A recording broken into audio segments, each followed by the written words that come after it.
পাণ্ডবেশ্বর বিধানসভার গ্রীষ্মকালীন জনসংকট মেটাতে জনস্বাস্থ্য কারিগরি দপ্তর এসিআর অধিকারীদের সাথে বৈঠক করলেন বিধায়ক। খনি অঞ্চলে গ্রীষ্মকালীন জলসংকটের চাহিদা মেটাতে পিএইচই এবং ইসিএল এর বিভিন্ন এরিয়ার অধিকারীদের সাথে বৈঠক অনুষ্ঠিত হলো পাণ্ডবেশ্বর ব্লক সমষ্টি উন্নয়ন অধিকারিকের কার্যালয়।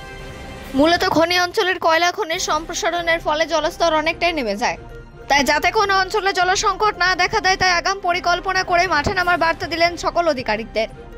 বৈঠকে উপস্থিত ছিলেন ইস্টার্ন কোলফিল্ড লিমিটেডের পাণ্ডবেশ্বর এরিয়া, ঝাঁঝরা এরিয়া, কেন্দা এরিয়া, সোনপুর বাজারি এরিয়া, বাঁকুড় এরিয়া সকল অধিকারিগণ, পাণ্ডবেশ্বর ব্লকের সমস্ত উন্নয়ন আধিকারিক বৃষ্টি হাজরা, পাণ্ডবেশ্বর পঞ্চায়েত সমিতির সভাপতি রমা রুইদাস, পঞ্চায়েত সমিতি পূর্ত কর্মদক্ষ কৃতি মুখার্জি সহ অন্যান্য অধিকারিগণ।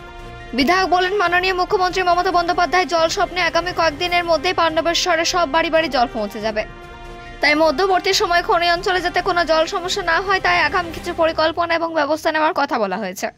পাণ্ডবেশ্বর থেকে অজিত মেসা, রিপোর্ট নিউজে।